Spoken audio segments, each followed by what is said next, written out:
I won't let you do this, Aiyana.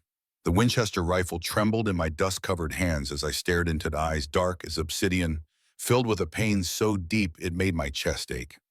She stood at the edge of Devil's Canyon, her long black hair whipping in the desert wind, traditional Apache beadwork catching the dying light of sunset. One step backward, and she'd plummet 300 feet to the jagged rocks below. "You don't understand, Cowboy," she whispered, her voice breaking like glass against stone. "My father, he's promised me to Black Wolf tomorrow. I'd rather die free than live as his captive." Before we embark on this incredible journey together, I have a small, heartfelt favor to ask. Please subscribe to my channel, give this video a thumbs up. It costs you nothing but means the world to me. And let me know in the comments which beautiful corner of the world you're watching from. Your support truly makes all the difference. The golden light painted her copper skin with an ethereal glow, making her look like some ancient goddess of the desert. But gods don't cry, and tears were streaming down her cheeks as she lifted her chin with that stubborn pride I'd come to love and fear in equal measure. "There's always another way," I said, though my voice sounded hollow even to my own ears. Behind us, I could hear the thundering hoofbeats of her father's warriors growing closer. Chief Running Bear would show no mercy to the white man who dared interfere with Apache custom. She shook her head slowly, those obsidian eyes never leaving mine. Not for someone like me. Not for someone caught between two worlds, belonging to neither. The wind howled through the canyon like a banshee's wail, carrying with it the scent of sage and dust and something else, the metallic tang of approaching violence. My finger found the trigger of the Winchester as I made a choice that would either save the woman I loved or damn us both. "Step away from the edge, Aiyana, please." But she was already moving, her bare feet sliding backward on the crumbling sandstone. Time slowed to a heartbeat as I watched the only thing that mattered in this godforsaken world prepare to slip away forever. That's when I did something that went against every survival instinct I'd learned in 15 years on the frontier. I dropped my rifle and lunged forward, my hand reaching desperately through empty air toward hers. Because sometimes love makes you do impossible things. Sometimes it makes you jump off cliffs. But let me tell you how we got to that moment, standing on the precipice between life and death, with love and honor. It all started 3 weeks earlier when I was tracking a rustler through Apache territory near the Dragoon Mountains. I'd been hired by the territorial marshal to bring in a man named Jeremiah Cade, who'd been stealing cattle from ranchers across southern Arizona. The trail had gone cold near Skeleton Creek, and I was about ready to head back to Tombstone when I heard the screaming. High-pitched, terrified screams that cut through the desert air like a knife through butter. I spurred my horse, Buck, toward the sound, my hand instinctively checking the Colt 45 at my hip. What I found when I crested the rocky hill made my blood run cold. 3 white men had cornered a young Apache woman against a cluster of barrel cacti, their intentions as clear as the lecherous grins on their unshaven faces. She was fighting like a wildcat, all flashing teeth and clawing nails, but they had her outnumbered and outweighed. Her traditional dress was already torn at the shoulder, revealing skin the color of burnished copper. Her long black hair had come loose from its braids, creating a wild halo around her face as she kicked and scratched at her attackers. "Hold still, you little savage," one of them growled, a gap-toothed brute with arms like tree trunks. "We ain't gonna hurt you much." The other 2 laughed at that, the sound harsh and ugly in the pristine desert air. I should have ridden away. Apache women meant nothing but trouble for a man like me, a drifter who made his living with his gun and preferred to keep his affairs simple. But something about the way she kept fighting, even when it was hopeless, reminded me of someone I tried hard to forget. My sister Sarah, who'd fought just as hard against the fever that took her when I was 16. Before I knew what I was doing, I'd drawn my Colt and put 2 bullets in the dirt at the men's feet. They jumped back like they'd been snake-bit, whirling around to face me with their own weapons half drawn. "Gentlemen," I said, keeping my voice level and conversational despite the rage burning in my gut, "I suggest you find yourselves some other entertainment." The gap-toothed one spat in the dust. "This ain't your concern, mister. We found her first." She's not a gold nugget, I replied, cocking the hammer on my Colt with a click that seemed to echo off the canyon walls. And she's definitely not yours to find. The tension stretched between us like a bowstring pulled taut, seconds feeling like hours as we sized each other up. Then the Apache woman did something that surprised us all. She spoke in perfect English, her voice clear and educated despite her ragged breathing. Please, she said, looking directly at me with those obsidian eyes. My father is Chief Running Bear of the Chiricahua. If you help me, he will reward you greatly. The three men exchanged glances, suddenly looking a lot less confident. Everyone in the territory knew about Chief Running Bear and his reputation for creative revenge against those who wronged his people. Gaptooth backed up another step. We were just having some fun. No harm done. Ride out, I said simply, now. They didn't need to be told twice. Within minutes, they were nothing but dust clouds on the horizon, leaving me alone with the most beautiful woman I'd ever seen, and the most dangerous situation I'd ever put myself in. She stood slowly, pulling the torn edges of her dress together with trembling hands. Up close, I could see she was young, maybe 20 or 21, with delicate features that belonged in some Eastern drawing room, rather than the harsh desert landscape. Thank you, she said, and I caught the slight tremor in her voice that she was trying so hard to hide. I am Aiyana, daughter of Running Bear. Jake Morrison, I replied, holstering my Colt. And you're welcome, though I'm not sure your father's going to see it that way when he finds out a white man had his hands on you. She lifted her chin with that stubborn pride I'd come to recognize, though at the time it just looked like defiance. My father judges men by their actions, not the color of their skin. I almost laughed at that. Almost. Instead, I swung down from Buck's saddle and offered her my horse's reins. Come on, Miss Aiyana, let's get you home before those three find their courage again. But as she accepted my help mounting Buck, her small hand briefly touching mine, I felt something pass between us, electric and dangerous as summer lightning, something that would change both our lives forever. What I didn't expect was for Chief Running Bear to welcome me into his camp like I was some long-lost son instead of the white drifter who'd put his daughter in danger just by existing. The Apache village was hidden in a natural bowl between towering red cliffs, invisible from above and protected on three sides by sheer rock walls. Dozens of wickiups dotted the canyon floor, their dome-shaped frames covered with brush and animal hides. Smoke from cook fires drifted lazily in the still air, carrying the scent of roasting meat and mesquite bread. Children stopped playing their games to stare as I rode in with Aiyana behind me on Buck's back, her arms wrapped around my waist in a way that sent heat shooting through my entire body. Warriors emerged from their shelters, hands resting on knife handles, dark eyes tracking our every move. Chief Running Bear stood in the center of it all, and I understood immediately why he commanded such respect. He was a big man, broad-shouldered and imposing, with silver streaks in his long black hair and scars that spoke of countless battles. But it was his eyes that truly commanded attention. Intelligent, measuring, missing nothing. My daughter, he said in accented but perfect English, striding forward as Aiyana slipped down from Buck's back. You are unharmed. Yes, father, thanks to this man. She gestured toward me with a grace that seemed almost royal. He saved me from three whites who would have dishonored me. The chief's gaze shifted to me, and I felt like I was being dissected by a master surgeon. After what felt like an eternity, he nodded once. Then he is welcome in our camp, Running Bear declared. What is your name, white man? Jake Morrison, chief, and I was just doing what any decent man would do. Many white men have passed through our territory. Few would risk themselves for an Apache woman. He studied me with those penetrating eyes. You will eat with us tonight. It is the least we can do to honor your courage. I should have made my excuses and ridden out immediately. Apache hospitality was legendary, but so was Apache justice, and I had no desire to test either one. But something made me nod acceptance. Maybe it was the way Aiyana smiled when her father spoke. Or maybe it was the bone-deep loneliness that had been my only companion for the past 3 years. I'd be honored, Chief.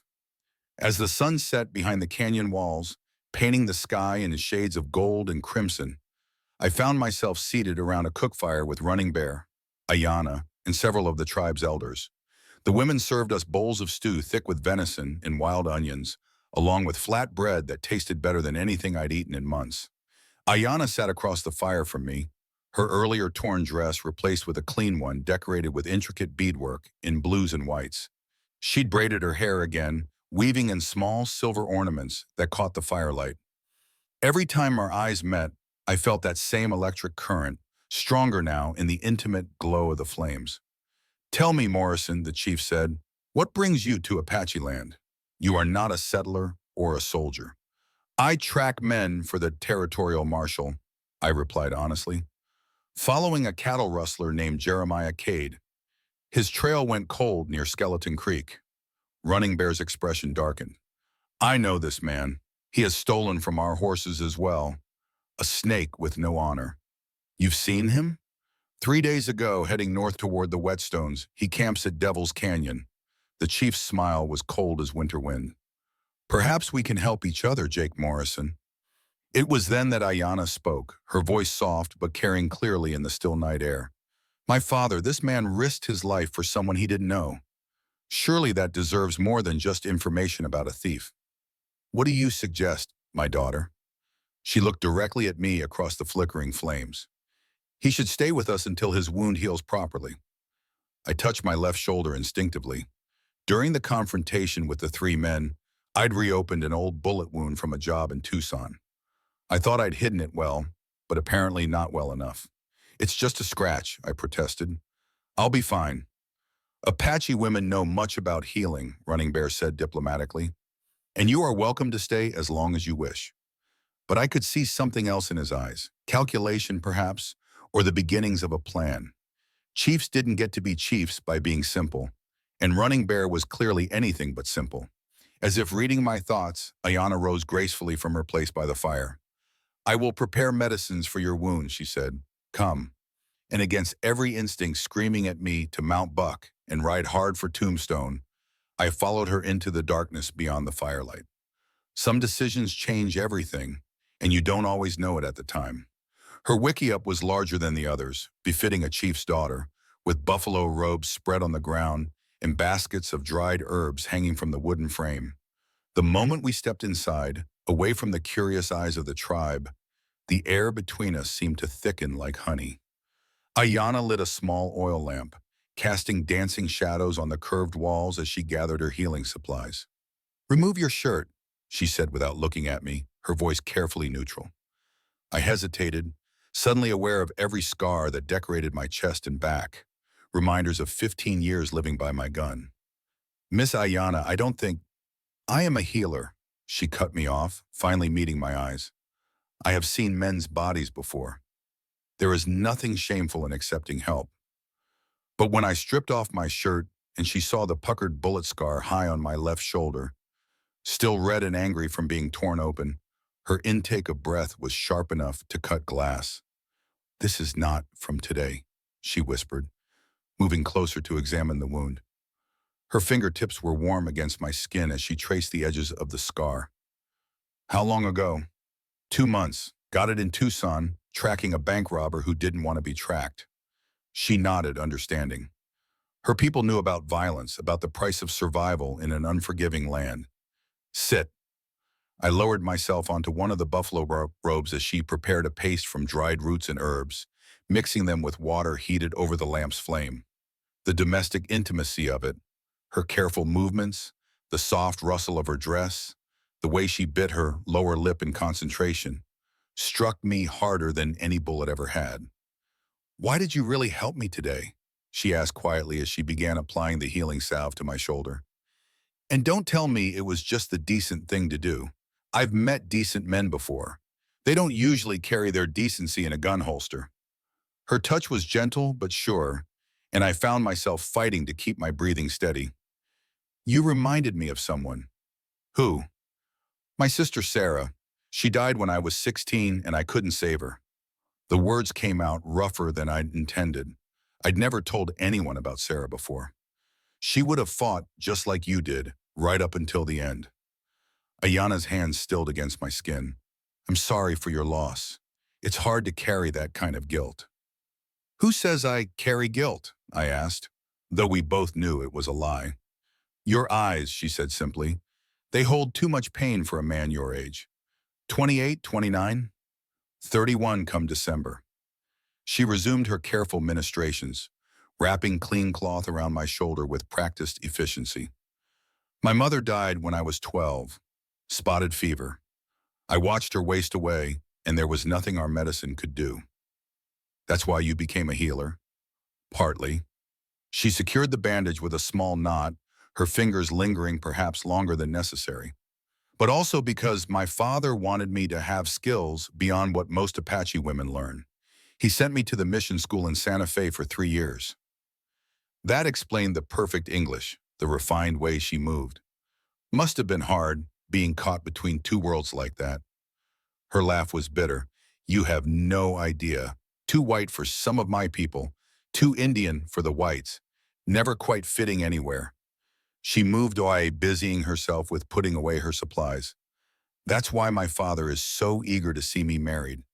He thinks a husband will give me a place to belong.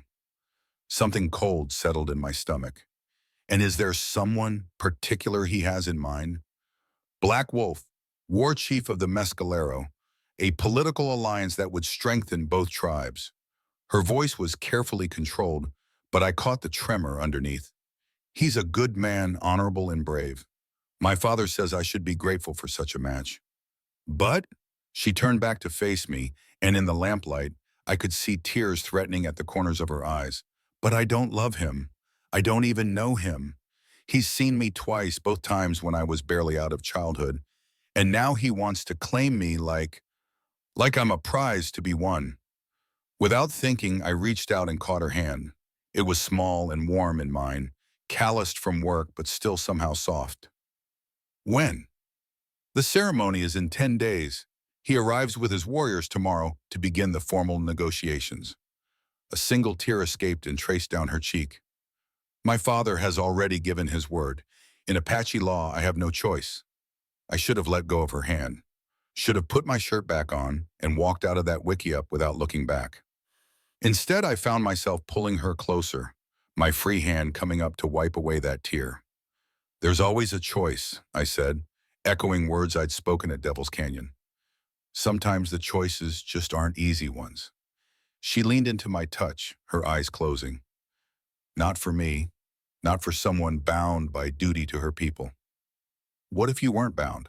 What if you were free to choose your own path? I would choose, she began, then stopped herself, her eyes flying open.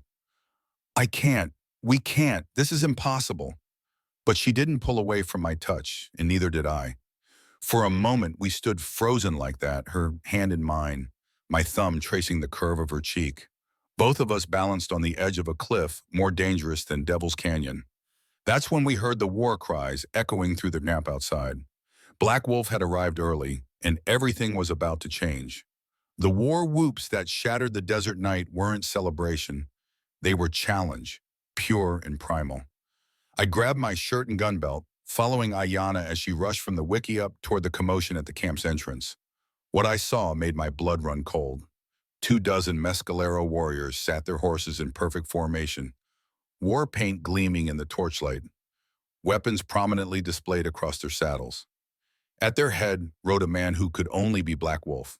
He was everything I wasn't, tall and proud in the traditional way, with the kind of classic Apache features that belonged on the pottery the traders sold in Tombstone. Intricate tattoos covered his chest and arms, and his long black hair was decorated with eagle feathers that marked him as a war chief. When he looked at Aiyana, his dark eyes held the confident possessiveness of a man who'd never been denied anything he wanted. "Running Bear," he called out, his voice carrying easily across the camp. "I have come for what was promised." The chief emerged from his wickiup, but I noticed he didn't seem particularly surprised by the early arrival. If anything, he looked pleased. "Black Wolf, you honor us with your presence. But the marriage ceremonies were to begin tomorrow, after proper preparation. I grow tired of waiting." Black Wolf's gaze found Aiyana, who stood beside me with her chin raised in that stubborn way I was beginning to love. "The moon is full. The signs are favorable. We will speak the vows tonight." "The hell you will," I said before I could stop myself. Every eye in the camp turned to me.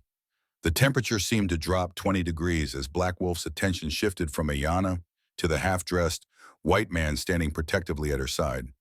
His hand moved to the knife at his belt with casual ease.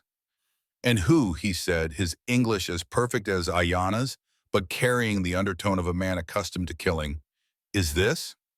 Running Bear stepped forward diplomatically. "This is Jake Morrison, the man who saved Aiyana from dishonor today. He is our guest." "Ah." Black Wolf's smile was thin as a blade. "The white hero. I wondered why my bride's scent carried the smell of another man." Aiyana flinched as if she'd been struck.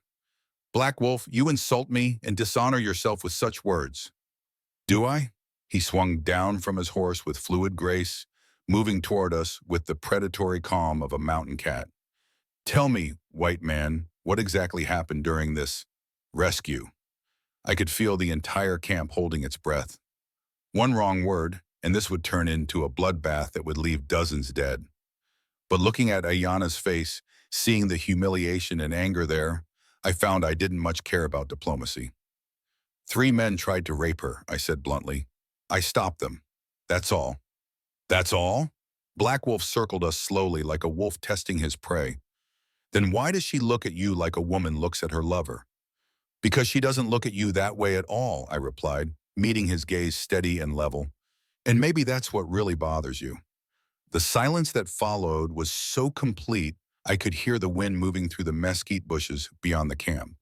Then Black Wolf laughed, a sound like breaking glass. "You have courage, white man, foolish courage, but courage nonetheless." He turned to Running Bear. "Chief, I claim the right of challenge. This man has dishonored my intended bride with his presence. Let him prove his worthiness with blade or bullet." "No," Aiyana stepped between us, her eyes blazing. "I will not be the prize in some barbaric contest. I am not a horse to be won in a race or a blanket to be wagered in gambling." "You are my promised wife," Black Wolf said coldly. "Your father gave his word. An Apache word is sacred. Or has the white man's influence made you forget your people's ways?" It was a clever thrust designed to isolate her from her tribe's support. I saw several of the warriors nodding, their faces showing disapproval at her defiance. Even Running Bear looked troubled. But Aiyana had been raised by a chief, and she knew politics as well as anyone. "I forget nothing," she said, her voice ringing with authority. "I know our ways demand a bride come willingly to the marriage bed, not dragged there like a captive. I know our customs allow a woman to refuse a suitor who shows disrespect to her family's guests." Black Wolf's face darkened. "You speak of customs while standing beside a white man wearing your scent. Perhaps the dishonor runs deeper than I thought." That was a step too far. I moved faster than thought, my hand closing around Black Wolf's throat before he could react. We stood there for a heartbeat, eye to eye, his warriors reaching for their weapons as my Colt appeared in my free hand with practiced ease. "Apologize," I said quietly. "Now." "Jake, don't," Aiyana whispered, but I could hear the plea in her voice. Not for me to stop, but for me not to get myself killed over her honor. Black Wolf's lips curved in a smile that held no warmth. "Very well," he said, his voice slightly hoarse from the pressure on his throat. "I withdraw my words about the woman's virtue, but the challenge stands. Dawn, white man, choose your weapons." I released him and holstered my gun, aware that I'd just committed myself to a fight I couldn't possibly win. Not against a war chief in front of his own warriors, with Apache customs demanding blood to wash away the insult. "Jake Morrison chooses guns," I said. 20 paces. Black Wolf's smile widened. "Good. I was hoping you wouldn't choose knives. Guns are so much quicker." As his warriors whooped their approval and the camp erupted in preparations for tomorrow's duel, I caught Aiyana's eye. She looked terrified and heartbroken and angry all at the same time. But underneath it all, I saw something else. A desperate kind of hope that maybe, just maybe, love really could conquer everything, even if it had to do it one bullet at a time. Sleep was impossible that night, so I sat outside my borrowed wickiup, cleaning my Colt 45 by moonlight, and trying not to think about how many men Black Wolf had probably killed. The camp had settled into an uneasy quiet after the war chief and his men made camp on the ridge overlooking the village. I could see their fires flickering like malevolent eyes in the darkness, a constant reminder that dawn would bring either my death or something even worse. Living with the knowledge that I'd killed a man for the love of a woman I could never have. You should run. I didn't turn around, though my heart kicked like a Mustang at the sound of Aiyana's voice. She moved like smoke through moonbeams, settling beside me on the ground without making a sound. That would make me a coward, I said, continuing to work oil into the Colt's action. Besides, your honor's at stake too. My honor, she laughed bitterly. What good is honor to a dead man? Same good it is to a living one, I reckon. I finally looked at her and immediately wished I hadn't. She'd let her hair loose and it fell around her shoulders like black silk. In the moonlight, she looked ethereal and heartbreakingly beautiful. Why aren't you sleeping? Because tomorrow I lose either the man I'm supposed to marry or the man I... She stopped, biting off the words. The man you what? She was quiet for so long, I thought she wouldn't answer. When she did, her voice was barely a whisper. The man I think I could love if the world were different. My hand stilled on the gun. Aiyana, I know it's impossible. I know we're from different worlds, different peoples. I know my duty is to my tribe, and yours is to whatever lonely trail you follow. She turned to face me fully, tears glistening on her cheeks. But for 3 hours today, I felt what it might be like to be free, to choose my own path. I set the Colt aside and reached for her hands. They were trembling. What if I told you that trail doesn't have to be lonely? What if I said I'd give up the wandering for the right woman? I'd say you're talking like a man facing death, saying things he doesn't mean. Or maybe facing death makes a man realize what he's been running from all these years. I pulled her closer, close enough that I could see the gold flecks in her dark eyes. I've been alone since Sarah died, Aiyana. Figured it was safer that way, easier to not care about anyone or anything. But then you walked into my life with your stubborn pride and your healing hands and your way of seeing straight through all my carefully built walls. Jake, I'm in love with you, I said, the words coming out in a rush. Have been since the moment you told those 3 bastards who your father was, like you were daring them to try their worst. You're brave and beautiful and stronger than any woman has a right to be. And if I die tomorrow, at least I'll die knowing I told you that. She closed the distance between us then, her lips finding mine in a kiss that tasted like tears and desert wind and everything I'd ever wanted, but never dared to name. For a moment, the world narrowed to just us. Her hands tangled in my hair, my arms around her waist, the sweet warmth of her body pressed against mine. When we broke apart, both breathing hard, she rested her forehead against mine. What do we do? She whispered. Even if you win tomorrow, my father will never let me marry a white man, and Black Wolf's warriors will demand blood revenge. Then we run, I said simply. Tonight, while everyone's sleeping, we take Buck and ride hard for Mexico. Start over somewhere, though they'll never find us. And abandon my people? Leave them to face Black Wolf's anger alone? She shook her head. I can't do that, Jake. My father's life, my tribe's safety. It all depends on this alliance. Your life depends on not being married to a man who sees you as property. Better to live as property than to live as an exile. But even as she said it, I could hear the doubt in her voice. That's when the shot rang out across the canyon, followed by screams and the orange glow of fire blooming against the night sky. We leaped to our feet, grabbing weapons as chaos erupted around us. Warriors poured from their wickiups, women gathered children, and from the ridge above came the thunder of hoofbeats as Black Wolf's men rode down into the camp. But these weren't war cries. They were cries of alarm and confusion. Through the smoke and flames, I could see riders in white men's clothes, firing into the camp with military precision. Soldiers? Aiyana gasped. No, I said, recognizing the formation and tactics from my years tracking outlaws. Raiders, professional ones. That's when I saw him. Jeremiah Cade, the cattle rustler I'd been tracking, leading a dozen hard cases in a lightning raid on the Apache camp. They were hitting fast and brutal, stealing horses and supplies while the tribe was distracted by the confrontation between Black Wolf and me. The bastards are using our fight as cover, I snarled, checking my Colt's loads. Jake, no! Aiyana caught my arm as I started toward the battle. You'll be killed. Not if I'm smart about it. I kissed her hard and fast. Stay here, stay low, and if things go bad, I'm not running without you. Then I guess I better not get myself killed. But as I ran toward the gunfire and chaos, I couldn't shake the feeling that someone had planned this attack with deadly precision. Someone who knew exactly when the Apache camp would be vulnerable. Someone who wanted more than just horses and supplies. The raid was a slaughter disguised as a robbery, and I realized with cold certainty that Jeremiah Cade hadn't just stumbled onto this opportunity. He'd been waiting for it. From my position behind an overturned wagon, I watched his men move with military efficiency through the camp. They weren't just stealing horses, they were systematically destroying everything that couldn't be carried away. Wickiups burned like torches, food stores were scattered and trampled, and anyone who tried to resist was cut down without mercy. But worst of all, they were herding the women and children toward a cluster of riders at the camp's far end, separating them from the warriors with ruthless precision. Slaves, I whispered, the pieces clicking together in my mind like bullets sliding into a cylinder. They're after slaves.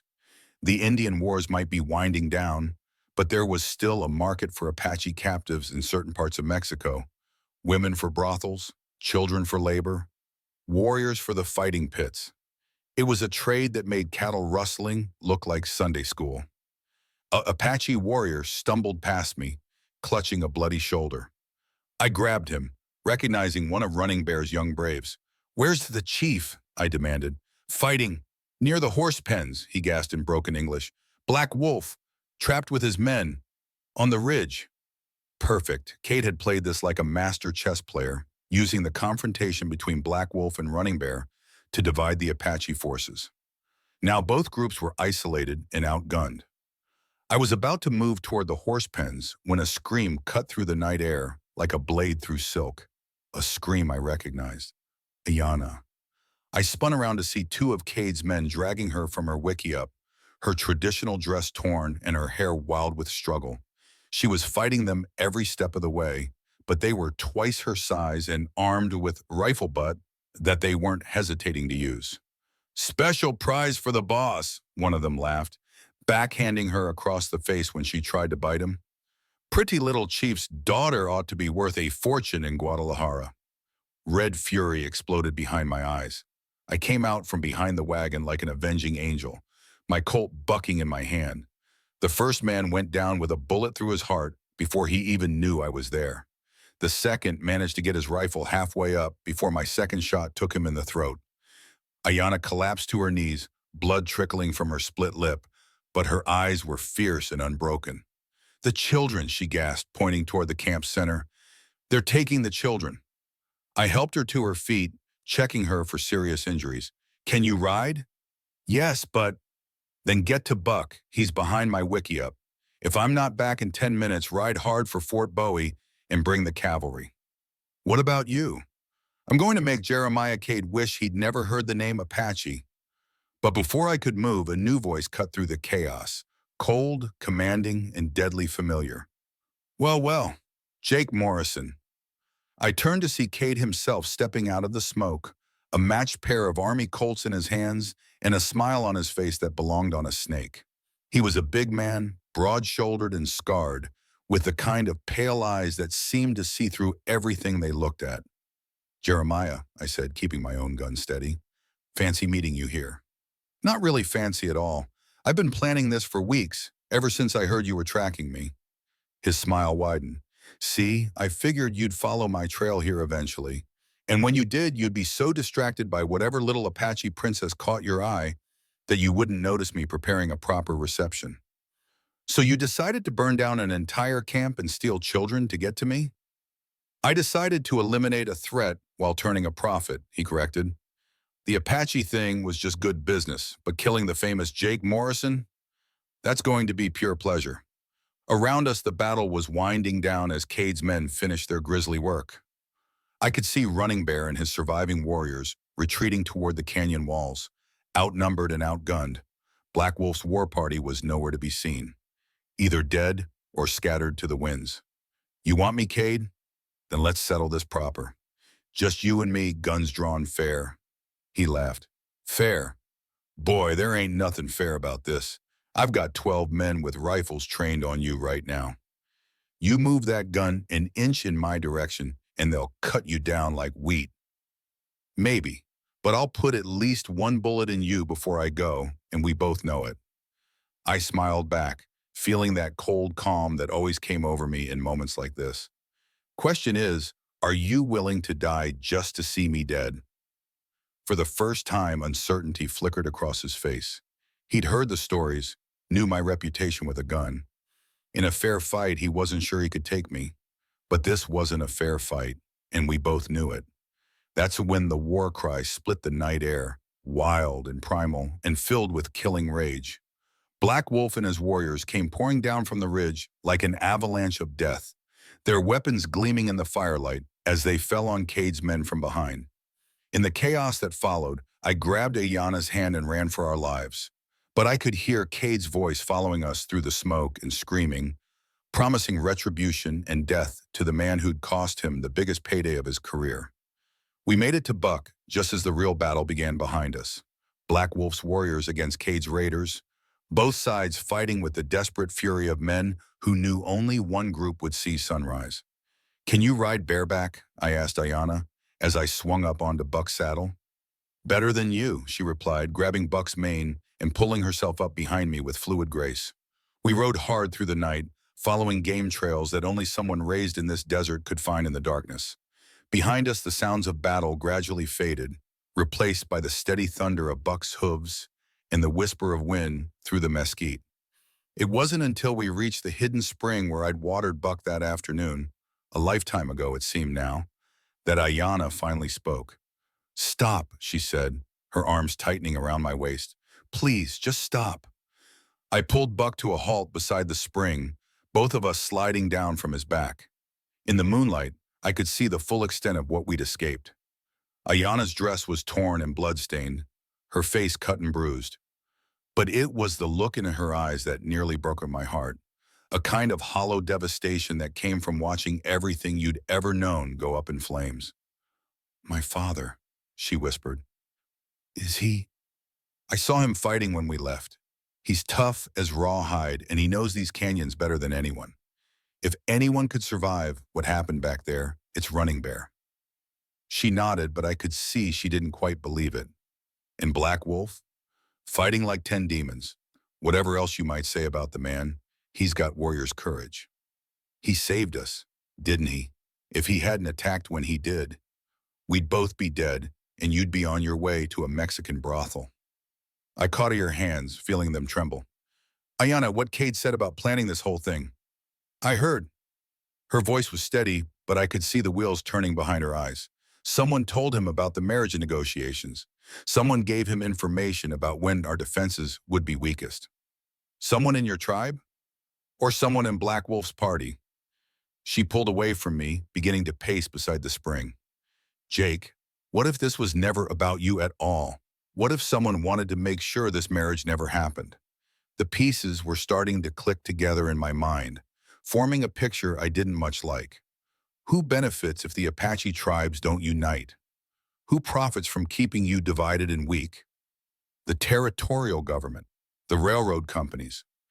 Anyone who wants Apache land without having to fight a unified resistance. She stopped pacing, turning to face me. But it would have to be someone with access to both tribes. Someone trusted enough to know our plans. The Indian agent, I said, the certainty hitting me like a physical blow. Thomas Brennan. Aiyana's face went white.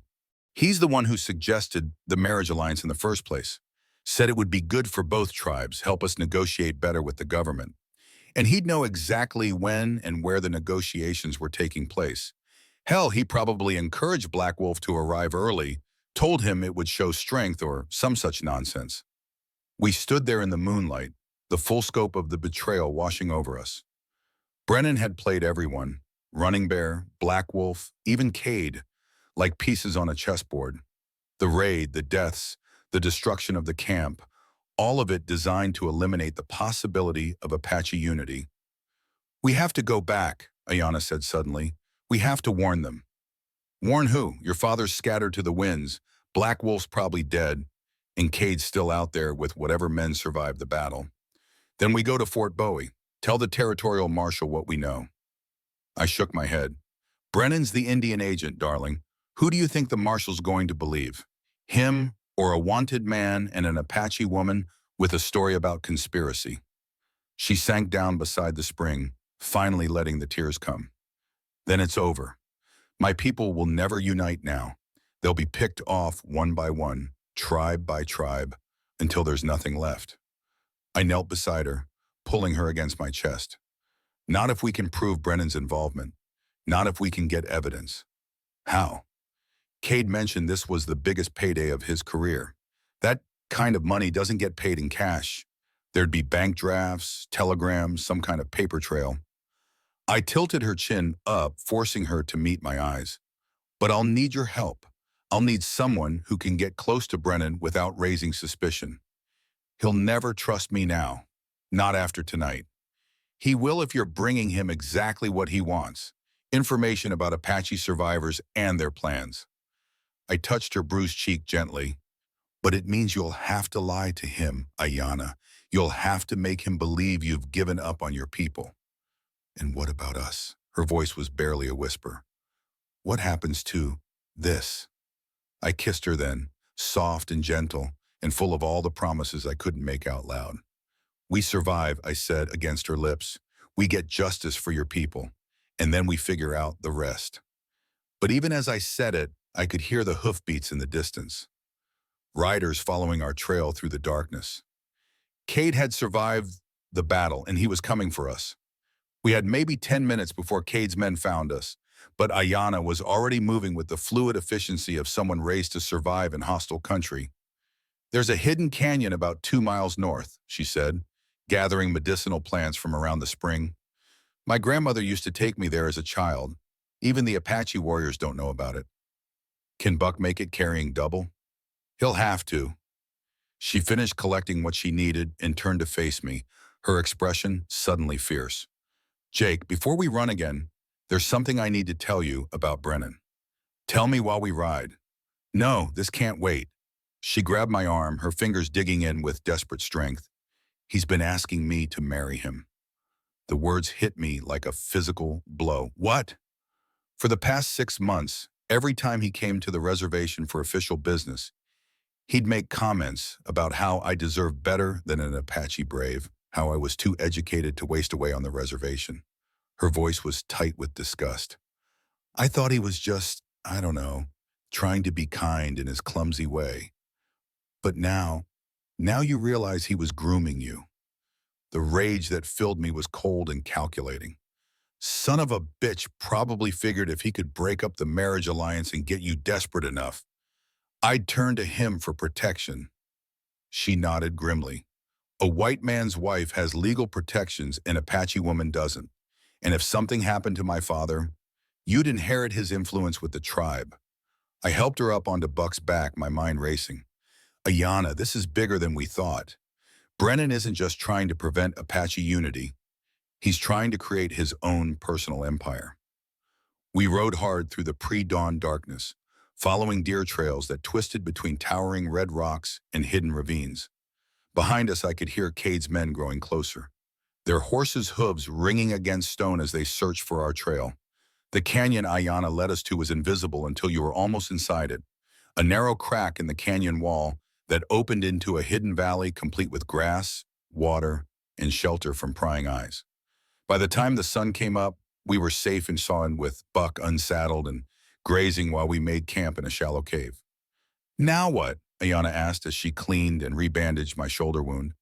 Her touch was sure and gentle, but I could feel the tremor in her hands. Now we wait, I said. Let Cade and his men exhaust themselves looking for us while we figure out our next move. And what is our next move? I'd been thinking about that during the long ride. Brennan's got to be getting worried by now. His carefully laid plans went to hell last night, and he doesn't know who survived or what they might have figured out. He'll be looking for information, trying to assess the damage. So we give him information. False information. Aiyana's eyes were starting to gleam with understanding. We make him think his plan worked even better than he hoped. Exactly. You show up at his office, beaten and desperate, claiming to be the sole survivor of a massacre. You tell him Black Wolf and my father are both dead, that the tribes are scattered and leaderless. And while he's gloating over his success, we search his office, his files, anything that might contain evidence of his dealings with Cade. I touched her face gently. But it's dangerous, Aiyana. If he suspects you know anything, he won't. Her smile was sharp as a blade. I'm very good at playing the helpless victim when I need to be. We spent the rest of the day planning our strategy and letting our exhausted bodies recover from the night's ordeal. As the sun set behind the canyon walls, painting the sky in shades of gold and crimson, I found myself memorizing every detail of Aiyana's face in the firelight. "What is it?" she asked, noticing my stare. "Just thinking about how beautiful you are," I said honestly, "and how much I wish we could just stay here forever." She moved closer to me, settling beside the small fire we'd built from deadwood. "Tell me about your life before this, about the towns you've seen, the places you've been." "It's not much to tell. I've been drifting since Sarah died, never staying anywhere long enough to put down roots. Just me and my gun and whatever job needed doing." "Didn't you ever want more? A home, a family?" I told myself I didn't, figured it was easier to not want things I couldn't have. I reached out and touched her hair, marveling at its silky softness. But that was before I met a stubborn Apache princess who made me remember what it felt like to be alive. She leaned into my touch, her eyes closing. "What will happen to us, Jake? Even if we stop Brennan, even if we save my people, what future can we have? You're a wanted man, and I'm an Apache woman in love with a white drifter," I finished. "I know the world won't make it easy for us, darling, but I also know I'd rather face that world with you than face an easy life without you." She opened her eyes and I saw tears glistening there. "Promise me something. Anything. Promise me that no matter what happens tomorrow, no matter how dangerous it gets, you won't try to protect me by sending me away. We face this together, or we don't face it at all." I kissed her then, tasting salt tears and desert wind and the sweetness of a love that had bloomed in the most impossible circumstances. "Together," I promised against her lips. But even as I held her close, I could hear the wind picking up outside our hidden canyon, carrying with it the scent of distant smoke and the promise of violence yet to come. Tomorrow would bring the reckoning, and only one side would walk away from it. Brennan's office in Tucson was everything I'd expected. Polished wood, leather-bound books, and the kind of self-important atmosphere that came with government authority and private corruption. What I hadn't expected was to find Jeremiah Cade sitting behind Brennan's desk like he owned the place. I was crouched in the alley behind the building, watching through the window as Aiyana played her role to perfection. She'd arrived an hour earlier, looking every inch the traumatized survivor in her torn dress and carefully applied bruises. Now she sat across from Cade, tears streaming down her face as she spun our carefully crafted lies. "Both my father and Black Wolf are dead," she was saying, her voice breaking at just the right moments. "Their warriors scattered to the winds. There's nothing left of either tribe worth worrying about." Cade leaned back in Brennan's chair, a satisfied smile on his scarred face. "And the white man? Morrison? Killed in the fighting. I saw him go down myself." She wiped her eyes with the back of her hand. "Agent Brennan promised me protection if something like this ever happened. Said he'd make sure I was taken care of. Well, darling, Brennan's not here right now. Had to ride out to Fort Bowie for some emergency meetings." Cade's smile turned predatory. "But I'm sure we can work something out. A pretty little thing like you shouldn't be left all alone in this harsh world." Even from 30 yards away, I could see Aiyana's shoulders tense, but her voice remained federity as she played the helpless victim. "What kind of arrangement did you have in mind?" "Oh, I think you know." Cade stood up and moved around the desk toward her. "See, Brennan and I have been partners for a long time. Shared everything, you might say. And now that he's not here, that was my cue. I slipped through the back window as silently as a shadow, my boots making no sound on the thick carpet. Cade was so focused on intimidating Aiyana that he never heard me coming. The barrel of my Colt, pressed against the base of his skull, stopped him cold. "Evening, Jeremiah," I said conversationally. "Hope I'm not interrupting anything important." He went rigid, his hand slowly rising. Morrison. Should have known the Apache bitch was lying. Should have known better than to trust her in the first place, I agreed. Now step away from the lady, real slow-like. Cade backed away from Aiyana, his pale eyes never leaving mine. You know this is pointless, right? Even if you kill me, there's a dozen more just like me ready to take my place. Maybe, but you're the only one who knows where Brennan keeps his records. I nodded toward the oak filing cabinets that line one wall of the office, the ones that prove his involvement in last night's massacre. What makes you think there are any records? Aiyana stood up, moving to the filing cabinets. Because men like Brennan never trust men like you, she said, pulling out a lockpick that she'd concealed in her hair. They keep evidence to protect themselves, insurance in case their partners get inconvenient. Smart woman, Cade said, though his tone suggested he didn't mean it as a compliment. Shame she's fixing to die along with you. The only one dying today is you, Jeremiah. I pressed the gun harder against his skull. Unless you want to start talking about those bank drafts you mentioned, the ones that paid for your little raid. His laugh was harsh as desert wind. You really think Brennan paid me in traceable funds? Boy, you don't know the first thing about how this game is played. That's when Aiyana let out a soft whistle from across the room.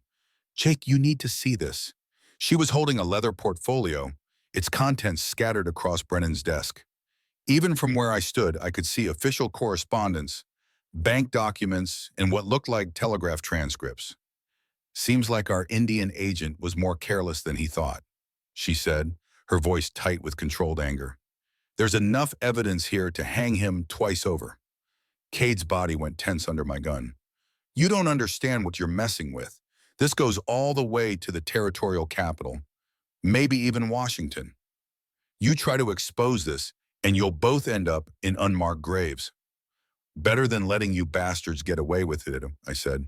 But I was thinking about what he'd said, about how far this conspiracy might reach. If Brennan had powerful friends, that's when I heard the sound that made my blood run cold. Multiple horses approaching at a gallop, their riders making no attempt at stealth. Expecting company, Jeremiah? I asked. His smile was triumphant. Matter of fact, I am. See, I sent a telegram to Fort Bowie this morning reporting that the famous outlaw Jake Morrison was holed up in Tucson with a renegade Apache squaw. The cavalry should be here any minute now. Aiyana and I exchanged glances across the room. We'd walked straight into a trap, just like Kate had planned from the beginning. Of course, it's shame about the tragic shootout that's about to happen, Cade continued. Desperate criminals, cornered and dangerous. Probably won't be any survivors to tell their side of the story. The sound of boots on the wooden sidewalk outside confirmed my worst fears. We were surrounded, outgunned, and running out of time. But I'd been in worse situations before, and I hadn't survived this long by giving up when the odds turned against me. Sometimes the only way out of a trap is to spring it yourself, on your own terms. I grabbed Cade by his shirt collar and hauled him toward the office's front window, keeping my gun pressed tight against his temple. Aiyana, grab those files and get ready to move. Jake, there's at least 20 soldiers out there, she hissed, stuffing the incriminating documents into her shirt. We can't fight our way through that many. Don't intend to fight them. I kicked over Brennan's oil lamp, watching the flames spread across the expensive carpet. I intend to make them listen. The front door burst open just as the fire began to take hold, and I found myself face to face with Captain Marcus Webb of the 4th Cavalry, a man I'd had dealings with before, back when I'd been tracking Apache renegades for the Army. Morrison, he said, his hand resting on his service revolver. Let Cade go and step away from the woman. You're both under arrest. Can't do that, Captain. Not until you hear what we've got to say. I kept my gun steady on Cade's head while the smoke began to fill the room. Your Indian agent's been playing both sides against the middle, and we've got proof. The only proof I need is you holding a gun on a government contractor. Webb's eyes were hard as granite. Now drop the weapon, or my men will drop you. Marcus, I used his first name deliberately, reminding him of the time I'd saved his patrol from an Apache ambush near Skeleton Creek. You know me. You know I don't kill innocent men. If I'm holding a gun on Cade, it's because he's anything but innocent. For a moment, uncertainty flickered across the captain's face. But then Cade spoke up, his voice smooth as snake oil. Captain Webb, don't listen to him. Morrison's been working with the Apache all along, feeding them information about army movements. The woman's his contact, Chief Running Bear's daughter. That's a damned lie, I snarled, but I could see Webb's expression hardening again. Is it? Then explain what you were doing in the Apache camp last night. Explain why every witness places you there when the fighting started. The bastard was good, I had to give him that. He was twisting the truth just enough to make it sound plausible, playing on Webb's natural suspicion of anyone who associated with Indians. Captain, Aiyana spoke up, her voice clear and strong, despite the smoke filling the room. Before you decide who to believe, perhaps you should ask Mr. Cade why he was in Agent Brennan's office when you arrived. Ask him why he's sitting behind the agent's desk like he owns it. Webb's eyes sharpened, focusing on details he'd overlooked in the heat of the moment. Good point. Cade, what are you doing here? Brennan asked me to watch his office while he was away, Cade replied smoothly. Said there'd been some threats. From who? I pressed. And why would a cattle rustler be trusted to guard government property? The flames were spreading now, licking at the walls and filling the room with thick, choking smoke. Through the window, I could see Webb's men getting nervous, their horses dancing in the street as the fire grew. Captain, Aiyana said urgently, pulling the stolen documents from her shirt. These are Agent Brennan's private files. Bank records, telegraph transcripts, correspondence with known criminals. If you'll just look at them, don't listen to her. Cade twisted in my grip, desperation making him careless. She's lying. I never worked with Brennan. I never took his money. The words hung in the smoky air like a confession. Webb's hand moved away from his gun, his soldier's instincts recognizing the sound of a man who just revealed more than he intended. Interesting, the captain said slowly. No one mentioned anything about you taking Brennan's money, Cade, but you seem awfully eager to deny it. Cade's face went pale as he realized his mistake. I meant, that is, she was obviously implying. Actually, she wasn't implying anything, Webb said, moving closer. She was offering evidence. Evidence I think I'd better take a look at. The fire was getting serious now, forcing us all toward the door. But as we moved into the street, surrounded by soldiers but no longer treated like prisoners, I felt the first stirring of hope in my chest. Webb took the documents from Aiyana, scanning them quickly in the firelight. His face grew grimmer with each page he turned. Jesus Christ, he muttered finally. Brennan's been selling information to raiders for months. Names, locations, troop movements. He looked up at Cade with disgust. And you're his pet killer. I want a lawyer, Cade said sullenly. You'll get a rope, Webb replied, right after you tell me where Brennan is now. But I already knew where the Indian agent had gone. The pieces were finally falling into place, forming a picture that made my blood run cold. He's at Fort Bowie, I said, meeting with his government contacts, setting up the next phase of his plan. The Apache raids were just the beginning, weren't they, Cade? The rustler's silence was answer enough. Webb was already barking orders to his men, preparing for a hard ride to Fort Bowie. As the soldiers mounted up, he turned back to Aiyana and me. Morrison, I'm officially deputizing you as a territorial marshal. Miss Running Bear, consider yourself under military protection until this mess is sorted out. His smile was grim. Think you can keep up with cavalry horses? I looked at Aiyana, seeing the fire of justice burning in her dark eyes. Captain, we'll be riding point, because the reckoning was finally at hand. The confrontation at Fort Bowie didn't end with guns blazing or dramatic speeches. It ended with ledgers and testimonies and the slow, grinding wheels of military justice. Thomas Brennan broke when faced with the evidence we'd recovered from his office, singing like a canary about his network of corrupt officials and criminal associates. Turns out the conspiracy reached further than even we'd suspected, involving territorial politicians and railroad executives who wanted Apache land cleared by any means necessary. Cade got his rope, just like Captain Webb promised. I watched him hang 3 weeks later in Tucson and felt nothing but cold satisfaction as the trapdoor dropped. Some men deserve killing, and Jeremiah Cade was definitely one of them. As for Running Bear and Black Wolf, they'd both survived the raid, wounded but alive, along with most of their warriors. The attack had actually accomplished something Brennan never intended. It had united the two tribes in their anger against white treachery. The marriage alliance went forward after all, though Aiyana was no longer part of the arrangement. She'd made her choice the night we sat by Devil's Canyon, and she'd stuck to it despite everything. "Are you sure about this?" I asked her as we stood outside the little church in Tombstone, her hand resting on my arm.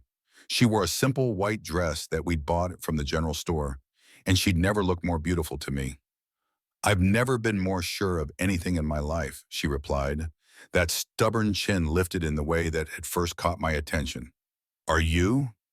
I thought about the past 6 months, the investigations, the trials, the slow process of building a new life together in a town that didn't much care what color your skin was, as long as you could pay your debts and mind your own business. It hadn't been easy, but nothing worthwhile ever was. "I'm sure," I said, kissing her forehead, though I have to admit I never pictured myself as the settling down type. Good thing I'm not the settling type either. Her smile was mischievous. "I've been thinking we should head down to Mexico for our honeymoon. I hear there are some interesting ruins near Guadalajara that need exploring. And if we happen to run into some of Brennan's associates who escaped justice, well, that would just be a happy coincidence, wouldn't it?" I laughed, pulling her closer. After everything we'd been through, she was still thinking like a warrior. It was one of the things I loved most about her. The church bells were ringing as we walked up the steps together, the desert sun warm on our faces and the future stretching out ahead of us like an uncharted trail. We'd face whatever came next the way we'd faced everything else, together, stubborn, and absolutely refusing to back down. Because sometimes love really can conquer everything, even if it has to do it one bullet at a time. 6 months later, we were sitting on the porch of our little ranch outside Tombstone, watching the sunset paint the desert sky in shades of gold and crimson. Aiyana was heavy with our first child, her hands resting on her swollen belly as she rocked slowly in her chair. "Jake," she said quietly, "do you ever regret it, giving up the wandering life?" I looked out across our land, not much to speak of, just a few acres of scrub and a reliable well, but it was ours. Bought with the reward money from bringing down Brennan's conspiracy and paid for with blood and determination. "Never," I said, reaching over to take her hand. "Best decision I ever made was dropping that rifle and jumping off a cliff for you." She laughed, the sound carrying across the desert like music. "You didn't jump, you lunged." "Details," I kissed her knuckles. "Point is, I chose you over everything else, and I'd do it again in a heartbeat." Our child kicked then, strong enough that I could see the movement through her dress. The next generation, born free and loved, and carrying the best of both our worlds. It wasn't perfect. Nothing ever was in the territory. But it was real, and honest, and ours. And sometimes that's enough to build a life on. Thank you so much for joining me on this incredible journey through the Wild West. If you love this story of forbidden love and justice, please hit that subscribe button and give this video a thumbs up. It truly means the world to me. And don't forget to let me know in the comments which part of this story touched your heart the most. Until next time, keep believing in the power of love to overcome any obstacle.